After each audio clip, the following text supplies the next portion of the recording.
Good morning to all. Welcome to TSN school.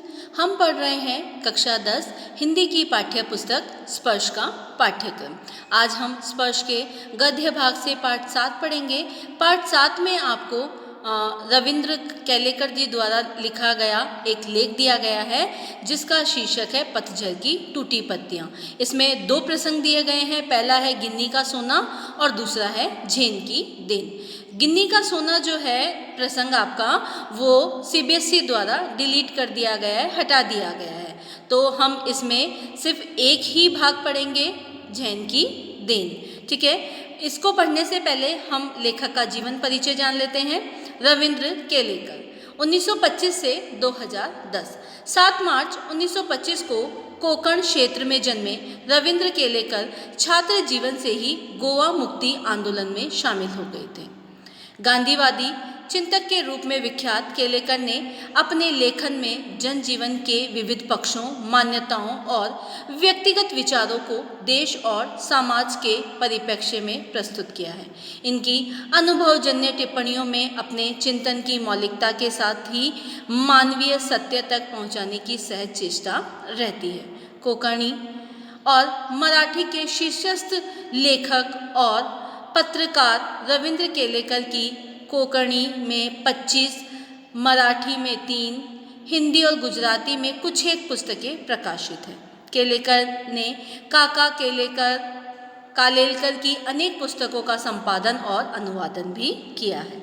Goa कला अकादमी के साहित्य पुरस्कार सहित कई पुरस्कारों से सम्मानित केलेकर की प्रमुख कृतियां हैं कोंकणी के उजवा ढांचे, सूर, समिधा, सांगली, ओथाबे, मराठी में कोंकणीचे राजकरण, जापान जस्सा दिसला और हिंदी में पतझड़ की टूटी पत्तियां।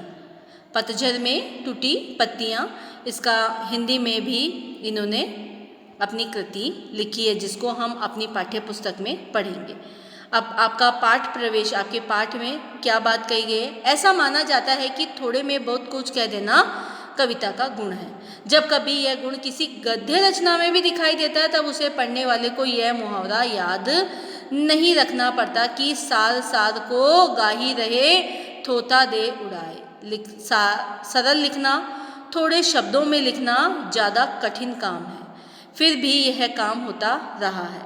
सुक्ति कथाएं, आगम कथाएं, जातक कथाएं, पंचतंत्र की कहानियाँ उसी लेखन के प्रमाण हैं। यही काम कोंकणी में रविंद्र केलेकर ने किया है। इन्होंने अपने जो गद्य रचनाएं हैं उनमें बहुत ही कम शब्दों में ही अपनी रचना को बहुत सारगर्भित किया है।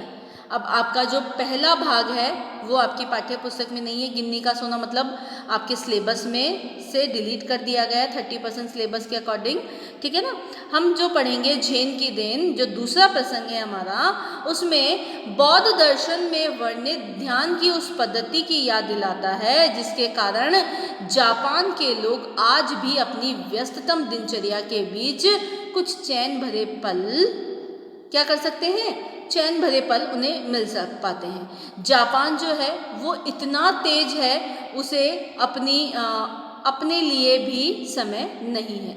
तो यहाँ पर झेन की देन का अर्थ एक परंपरागत पद्धति है। जापान की एक परंपरागत पद्धति है जिसमें चाय पीने को लेकर व्यक्ति को चाय पीने के लिए आराम दिया जाता है। उसके लिए भी एक संस्था या एक चाय पीने की एक पद्धति बनाई गई है। तो हम पाठ के माध्यम से समझेंगे कि झेन की देन में आखिर क्या है। जापान में मैंने अपने एक मित्र से पूछा, यहाँ के लोगों को कौन सी बीमारियाँ अधिक होती है? मानसिक। उन्होंने जवाब दिया, यहाँ के 80% लोग मनोरुग्ण है। मनोरुग्ण मतलब मानसिक रूप से क्षतिग्रस्त हैं। ठीक है, यहाँ पर लोगों को सबसे ज़्यादा बीमारियाँ कौन सी होती है? मानसिक बीमारियाँ। कहाँ पर? जापान में। इसकी क्या वजह है? कहने लगे, हमारे जीवन की रफ्तार बढ़ गई है। यहाँ कोई चलता नहीं बल्कि दौड़ता है, कोई बोलता नहीं बकता है। जब हम अकेले पढ़ते हैं तब अपने आप से लगातार बड़बड़ाते थे, क्योंकि हमारे दिमाग में ही इतनी बातें चलती रहती है कि अगर हमारे पास कोई नहीं होता है तब भी हम क्या करते हैं, उन बातों को दोहराते रहते हैं कि आगे आने वाले समय में अब हमें क्या कार्य करना है। तो इसलिए हम क्या कह रहे हैं कि यहाँ के जीवन की रफ्तार जो है वो बहुत बढ़ गई है। यहाँ पर कोई चलता नहीं बल्कि क्या करता है, दौड़ता है। चलने का कार्य तो वहाँ होता ही नहीं है, ठीक है ना। और कोई बोलता नहीं, बकता है। मतलब इतनी स्पीड से, कहने का तात्पर्य है कि कोई भी कार्य है वो सब कैसे होता है, रफ्तार से होता है, स्पीड से होता है, ठीक है। अमेरिका से हम प्रतिस्पर्धा करने लगे। प्रतिस्पर्धा मतलब कंपटीशन करने लगे हैं। 1 महीने में पूरा होने वाला काम 1 दिन में ही पूरा करने की कोशिश करने लगे हैं। वैसे भी दिमाग की रफ्तार हमेशा तेज ही रहती है। उसे स्पीड का इंजन लगाने पर वह 1000 गुना अधिक रफ्तार से दौड़ने लगता है। फिर एक क्षण ऐसा आता है जब दिमाग का तनाव बढ़ जाता है और पूरा इंजन टूट जाता है। यही कारण है जिससे मानसिक रोग यहाँ बढ़ रहे हैं। क्या कह रहे हैं कि व्यक्ति क्या चाहता है कि 1 महीने का जो काम है वह 1 दिन में ही पूरा करे, है ना। इससे उनके दिमाग पे बहुत प्रेशर पड़ता है, बहुत जोर पड़ता है और दिमाग की जो रफ्तार है वो बहुत तेज हो जाती है और उसे स्पीड का इंजन लगाने पर वह 1000 गुना अधिक रफ्तार से दौड़ने लगता है। मतलब उनको लगता है कि मुझे ये कार्य बहुत जल्दी जल्दी करना है, ठीक है। तो स्पीड का इंजन मतलब जब उनके दिमाग पे क्लिक होता है कि ये कार्य मुझे बहुत जल्दी जल्दी करना है, तो उनके दिमाग की जो रफ्तार है वो बहुत अधिक बढ़ जाती है, 1000 गुना अधिक वह दौड़ने लगता है। फिर एक ऐसा क्षण आता है जब दिमाग का तनाव बढ़ जाता है और पूरा इंजन टूट जाता है। जब उन्हें कुछ समझ में नहीं आता है तो दिमाग बिल्कुल क्षतिग्रस्त होता है और इसी कारण वहाँ पर सबसे ज़्यादा बीमारी किसकी होती है, मानसिक रोग जो है वहाँ पर सबसे ज़्यादा होते हैं। शाम को वह मुझे एक टी सेरेमनी में ले गया। टी सेरेमनी यानी चाय पीना, चाय पीने की एक सेरेमनी थी। चाय पीने की यह एक विधि है, जापानी में उसे चा नो यू कहते हैं। चाय पीने की जो टी सेरेमनी विधि है, जापानी में उसे किस नाम से पुकारा जाता है, चा नो यू, ठीक है। वह एक 6 मंजिली इमारत थी जिसकी छत पर दफ्ती की दीवारों वाली और तातामी मतलब चटाई की जमीन वाली एक सुंदर पर्णकुटी थी। पर्णकुटी मतलब एक छोटी सी कुटिया थी। बाहर बेढब सा एक मिट्टी का बर्तन था, उसमें पानी भरा हुआ था। हमने अपने हाथ पांव इस पानी से धोए, तौलिए से पहुँचे और अंदर गए। अंदर चाजीन बैठा था। हमें देखकर वह खड़ा हुआ, कमर झुकाकर उसने हमें प्रणाम किया। 2 झो, आइए तशरीफ लाइए। 2 झो का अर्थ जापान में क्या है, आइए तशरीफ लाइए कहकर स्वागत किया। बैठने की जगह हमें दिखाई, अंगीठी सिलकाई, उस पर चायदानी रखी। बगल के कमरे में जाकर कुछ बर्तन ले आया, तौलिए से बर्तन साफ किए। सभी क्रियाएं इतनी गरिमापूर्ण ढंग से की कि उसकी हर भागिमा से लगता है मानो जय जयवंती के स्वर गूंज रहे हो। मतलब बहुत ही धीरे धीरे ये कार्य पूर्ण किया गया। जिस स्पीड से लोग जापान में कार्य करते थे उस स्पीड से ना करके बिल्कुल आराम से हर कार्य को पूर्ण किया गया और कमर झुकाकर उसका स्वागत किया गया। फिर उन्हें बैठने के लिए जगह बताई। फिर चायदानी, टी सेरेमनी में गए थे इसलिए चाय तो पीनी थी। चाय पीने की ही विधि को हम क्या कहते हैं, चा नो यू कहते हैं। किसमें, जापानी में। तो उसमें एक चायदानी रखी, बगल के कमरे से जाकर कुछ बर्तन ले आया, उसे साफ किया और सब कार्य बहुत ही धीरे धीरे और गरिमापूर्ण ढंग से हो रहा था। वहाँ का वातावरण इतना शांत था कि चाय के पीने का खदबदना भी सुनाई दे रहा था। मतलब बहुत ही शांत वातावरण था। क्यों, क्योंकि वह बहुत ही तेज स्पीड से वहाँ पर आए थे तो उन्हें लग रहा था ये कितना शांत वातावरण। चाय तैयार हुई, उसने वह प्यालों में भरी, फिर वह प्याले हमारे सामने रख दिए। वहाँ हम 3 मित्र ही थे। इस विधि में शांति मुख्य बात थी, इसलिए वहाँ 3 से अधिक आदमियों को प्रवेश नहीं दिया जाए। मतलब एक बार में 3 से अधिक लोग उस सेरेमनी में भाग नहीं ले सकते। प्याले में 2 घूंट से अधिक चाय नहीं थी। हम ओठों से प्याला लगाकर एक एक बूंद चाय पीते रहे। करीब 1.5 घंटे तक चुस्कियों का ये सिलसिला चलता रहा। मतलब 2 घूंट चाय को हमने कितने घंटे में पूरा किया?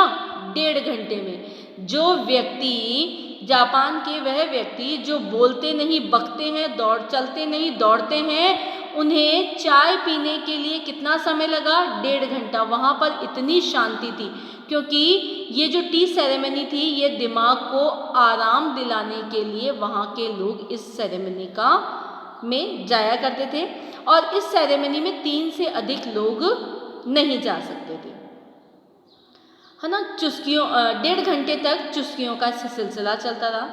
पहले 10-15 मिनट में तो मैं उलझन में पड़ा, फिर देखा दिमाग की रफ्तार धीरे धीरे धीमी पड़ रही। आपने स्टार्टिंग में पढ़ा होगा कि जब अगर कोई व्यक्ति हमारे सामने नहीं होता है तो हम खुद से ही बड़बड़ाते रहते हैं क्योंकि दिमाग में कुछ ना कुछ नई नई बातें चलती रहती है। तो ये क्या कह रहा है कि पहले 10-15 मिनट तक तो व्यक्ति अपनी उलझन में ही रहता है, फिर धीरे धीरे दिमाग की रफ्तार जो है वो धीमी पड़ती है। थोड़ी देर बाद बिल्कुल ही बंद हो गई थी। मुझे लगा मानो अनंत काल में मैं जी रहा हूँ, यहाँ तक कि सन्नाटा भी मुझे सुनाई दे रहा था। अक्सर हम या तो गुजरे हुए दिनों की खट्टी मीठी यादों में उलझे रहते हैं या भविष्य के रंगीन सपने देखते रहते हैं। हम या तो भूतकाल में रहते हैं या भविष्य काल में, लेकिन असल में दोनों ही काल क्या है? मिथ्या हैं, झूठे हैं, ठीक है। क्योंकि भूतकाल जो बीत गया उसको हम दोबारा परिवर्तित नहीं कर सकते और भविष्य काल जो आने वाला है उसमें भी हमें नहीं पता कि हमारे साथ क्या घटना घटित होने वाली है। तो ये दोनों ही काल क्या है? मिथ्या है। सही मायने में सच्चा काल कौन सा है? वर्तमान काल है जो हम जी रहे हैं। आज का समय जो है वही सच्चा समय है, वही हमारा सच्चा साथी है कि आज के समय में हमारे साथ क्या हो रहा है वर्तमान के सामने, तो वही सबसे सत्य है और उसी में हमें जीना चाहिए। ना तो भूत के बारे में और ना ही भविष्य के बारे में सोचकर हमें वर्तमान के बारे में सोचते हुए हमारा जीवन यापन करना चाहिए। क्यों? क्योंकि लेखक के अनुसार दोनों ही काल, भूतकाल और भविष्य काल, दोनों ही काल कैसे हैं? मिथ्या काल है। दूसरा आया ही नहीं, एक तो जो है चला गया और दूसरा आया नहीं। हमारे सामने जो वर्तमान क्षण है वही सत्य है, उसी में जीना चाहिए। चाय पीते पीते उस दिन मेरे दिमाग से भूत और भविष्य दोनों काल उड़ गए। केवल वर्तमान क्षण जो था मेरे सामने था वह अनंत काल जितना विस्तृत था, इतना विस्तृत था जिसका कोई अंत नहीं था। जीना किसे कहते हैं उस दिन मालूम हुआ। झेन परंपरा की यह बड़ी देन मिली है जापानियों को। मतलब झेन के जो लोग थे उन्होंने अपनी इस परंपरागत पद्धति के द्वारा जापान के लोगों को बहुत बड़ी देन दी। क्यों? क्योंकि जो जापान के लोग हैं वह आराम नहीं करते हैं, लेकिन इस पद्धति के आधार पर वह करीब 1.5 घंटे तक तो अपने दिमाग को आराम दे सकते हैं। इसी के आधार पर जापानियों को ये सबसे बड़ी देन मिली है। किसके आधार पर?